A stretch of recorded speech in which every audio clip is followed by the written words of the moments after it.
It is a scary scenario, absolutely. Yeah. So what is it? You guys got this thing called what, cloakware for automotive? So basically, is this software programming? Is it hardware, firmware? Kind of fill me in a little bit more. What is it that this does for me? Do I just a module I plug into my system and it sort of protects everything, or what? So, basically one of the elements of our Cloakware for Automotive solution is something we call secure environment. And so what we want to do is take things like the Wi-Fi module, the telematics unit, the IVI unit, and these are some of the units or modules in a car with the most accessible attack surface to an attacker. And so we lock that system down by basically, applying a lot of our technology into the operating system in order for us to basically create a trusted environment. So, in other words, we do not run untrusted code, and we can detect the use of untrusted code. We can detect the use of debuggers. So we assume that, of course, there's always perimeter security, but perimeter security generally, can fall the same as anything else. Right. And so really you want to layer the security around the system so that an attacker can breach one level of defense, but once they get onto the system, it doesn't mean that they can kind of run amok once they're in there. So we're kind of applying protection behind the perimeters and the firewalls, so that as we've seen with the access point hack in the Mitsubishi, just because an attacker gets through your Wi-Fi access point does not mean that they're now running their own malware, untrusted code, ransomware. They're not modifying the binaries and the protections on there. Okay, so they gain access how? By physically connecting to the vehicle, or by emulating the vehicle app in the smartphone? And then, how does typically one gain access to a vehicle? And obviously I don't want you to be giving away secret information or something here, but so, what should they be looking for? I know we've got this problem where people put, what do they call them, a sniffer or something on a gas pump or a charge card here, and when you put the charge card in, it reads all that information off, and it looks like it's just part of the pump, but they're stealing information about your credit card. So, that's a physical way of doing it, but, how are these guys doing it? Well, so what's interesting is, if you kind of analyze how a lot of these attacks happen, initially it's the researcher doing the work. And so they're going to look at the attack surface of the vehicles. They're going to look at the ODP2 port. They're going to look at, is there Wi-Fi, Bluetooth, GSM. They're going to look at there's USB ports. And they're going to really investigate how all of this is put together before they find a vulnerability that allows you to do an attack. So if you look at something like the GPAC, there was a network service running with an open port that actually allowed the attacker to connect to that port on the cellular network and actually issue commands. They were not checked, they were not validated as coming from the right authority, and it ran those, it executed those commands on the vehicle. And so this is similar in that once you can gain access to the access point with your app, and you've sniffed the traffic and you've replayed it enough in order to be able to access it, from the app you can now issue commands. And so I can issue commands to unlock your doors and disable your alarm system. And this is the kind of the opening point onto the car. These guys, the researchers, they stated that they haven't investigated all channels, but you may be able to get a shell onto that vehicle through the access point. You may be able to target a number of these Mitsubishi vehicles if you want to steal them. So there's many kind of different ways into the vehicle because as you start to add more and more connectivity and you start to add more technology, you start to the addition of over-the-air updates, the addition of applications that can now be added to run on the IVI unit. Right. The attack surface increases here, and so you really need to look at the overall architecture of the system, not just one area in isolation, because of course you're only as strong as your weakest link, and that is where the attacker will get in. Yeah, and let me just add to that as well. I think you mentioned earlier, there will be hundreds of millions of connected vehicles out there, and potentially, tens of millions of a single model vehicle. Right. Can I ask you just, I've got somebody calling in, sorry. Let me get that and then we'll pick it up. Hi, this is Bill. I am fine. Could I take your message and call you back? I'm on a conference call at the moment. I sure can. What's the number? Yep. 658. Okay, 658. Didn't catch the last four. Yep. 24. All right. And your name again was? Colin. Okay, Colin, I will call you. It probably is going to take me about another 10, 15 minutes here. So. Okay. All right. Thank you. Okay, guys, sorry about that. That's one of the local television stations wanting to do a story on our pod. Okay, all right. All right, so I'll have to obviously do a little editing here on this thing. Can you kind of pick it up where you were? Yeah. So I just wanted to add to John's point here that, you know, with hundreds of millions of connected vehicles out there, you know, you potentially have a huge problem, as you're going to have vehicle models or brands, you know, in the millions, etc. out there. So if a hacker can break into, you know, a specific brand model vehicle, you know, you could potentially affect millions of people at the same time. Right. So one thing that, you know, you really have to think about when you implement your security is that you need to be able to isolate your software into chunks. So basically, you know, if a hacker breaks through, you have actually diversified your software in a way that there's only a small, you know, base of cars that actually get affected. So with our security, you're able to kind of break up the overall base of cars into smaller chunks. That's what we call diversification. And in that case, you know, it's much easier to manage the security and the potential upgrades of software. And the other key component is that you really need to have renewable security, because security never stands still. Right. You always need to, you know, be ahead of the hackers, and therefore a proactive you know, security approach is absolutely required. And, you know, that's why over-the-air downloads is such an important component of connected car. Yeah. Are electric cars more vulnerable than, let's say, gasoline-powered cars to this, or is just a universal phenomenon regardless of the power plant that's propelling the car? It's a universal problem. I mean, it's more to do with, you know, the connectivity that's going into modern cars, regardless if it's full electric, hybrid, or petrol. Okay. But, you know, as we move closer to a world of more autonomous vehicles and more intelligent vehicles with, you know, intelligent traffic systems, you know, the problem increases, you know, again, of course. And, you know, if my car is communicating with your car, I would like to know that I can trust the information that's coming to me. Exactly.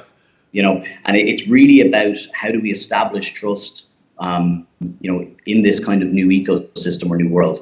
And it is a hard problem to solve. And it's one of these problems where you're leveraging hardware security, you're leveraging software security, the management of keys, the protection, you know, of tamper-proofing software. So, you know, and also then your security services where you can monitor and kind of proactively take action against potential attacks out in the field. Right. I hate to use this term, but it's sort of like sexually transmitted disease, right? You always best to use a condom or something. Yeah. Wow. I mean, you don't think about things like that. So is there any particular manufacturer at this point that's sort of leading the way in working on this problem, or is this still such a new phenomenon that it's a low priority? And from a triage point of view, from a priority point of view, what is it that you're recommending where they start to make their repairs, knowing that we've got all this, we'll have a continually evolving threat, you know, just like viruses evolving. Is there sort of a list of triage that you would recommend to these car companies? Sure, I'll answer the first part of the question. So I think all the OEMs are definitely aware of you know, the potential threats, and they do take this very seriously. There's definitely initiatives that we have been involved in where, you know, you really try to address the problem with a new type of architecture, because one of the issues with the current architecture is very fragmented, and as John pointed out earlier, you have all these different modules that actually communicate to the outside world. Right. So I can't really say that, you know, anyone's better than others, but let's say that if your car was actually designed around the computer, of course you have, you know, an advantage, and I'm sure you know what I mean with that. Right. You know, but everyone is kind of moving in that direction. And, you know, once you kind of get to a more of a unified architecture where you have a centralized point where all the outside communication is going into a central box, it's going to be easier to, you know, create a more secure architecture, even if there's, of course, will be other vulnerabilities around that. But I think when it comes to best practices and recommendations, I'm going to leave that to John. You know, I mean, this is kind of something that we've seen in many industries previously. You know, the kind of saying always goes that you need to build security into the architecture from day one. And that really does hold true here.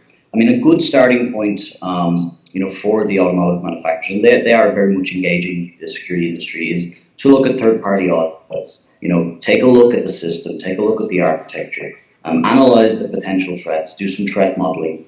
And then, you know, you need to start to look at isolating the different types of threats, because obviously the smartphone app is very important these days for communicating with the car. So you need to look at the client code, the communication, the management of keys.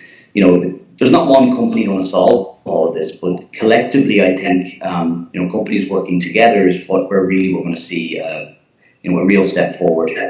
And I mean, you know, a lot of these attacks, you know, they highlight, you know, should we say that the automotive industry maybe is not a software expertise industry, but other industries from, you know, we've seen this in the mobile device market, we've seen this with set-top boxes, so we've seen this historically over the years, and it's kind of like a repeating pattern. So it's about, you know, looking to other areas, taking the best practices, learning from the mistakes that have, you know, been made previously in other kind of other segments, and applying those best practices to automotive.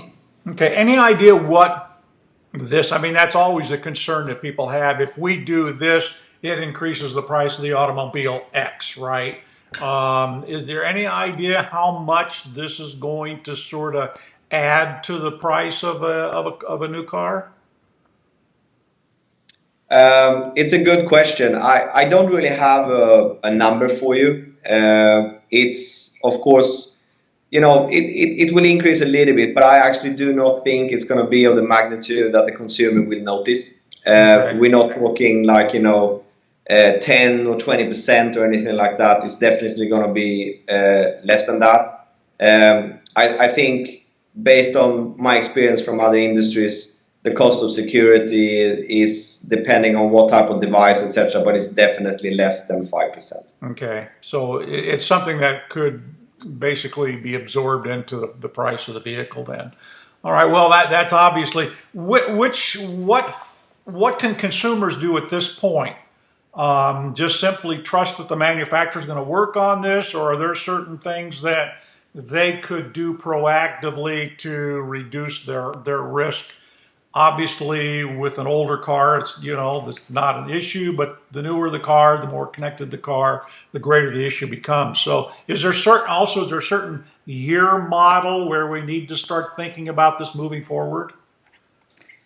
So I think, you know, a lot of the, you know, this year's or next year's models are really starting to ramp up with adding a lot more of these features to the vehicle. Okay. I think from a consumer perspective, just being aware that, you know, connecting a smartphone app to a car and enabling these features, there are potential security threats out there. And so, you know, you just have to be aware. I mean, there's not really much the consumer can do except be aware, you know, be careful with these features. Right. You know, take notice when, you know, in the news we see attacks like against the Mitsubishi. You know, there's good guidelines there for, you know, how to disable that feature for now until it can be fixed. So it's really trying to be aware, and also, you know, kind of speaking to the automotive manufacturers. I mean, the consumers will really drive the adoption of more security technologies into the vehicle. And so the consumers really need to be vocal on this. Okay. Yeah. And I think, you know, we think that there's an increasingly blurred line between security and safety. Because, you know, as with software actually controlling all aspects of the vehicle, you have safety concern as well. So, you know, I think the consumers will definitely be more aware, and they will also raise demands on regulators and lawmakers to make sure that the industry is actually addressing these threats. Because this is the issue, right? If somebody steal a Hollywood movie and put it on the internet, no one's really going to die, but that could happen in the automotive space. So from a consumer perspective, you also need to think about, if I get a suspicious email with a link, do I click on it or not? So it's kind of normal PC and mobile phone practices that apply here as well, because if you get dodgy code on your phone, that could then easily find its way into your car. So you just need to apply your overall security consciousness that you would use on a PC or mobile phone. All right. Okay, great. Well, guys, thank you for raising this issue and allowing us to make our viewers aware of it. I appreciate it, and keep us informed as this thing moves forward, because obviously I think the communications capabilities of these cars are going to increase, and along with that, of course, obviously becomes the threat that you can get in your car someday and it either decides to drive you where you don't want to go, or they hold your car ransom until you pay up. So thanks, guys. Thank you very much. Thank you. All right. Bye-bye. Bye.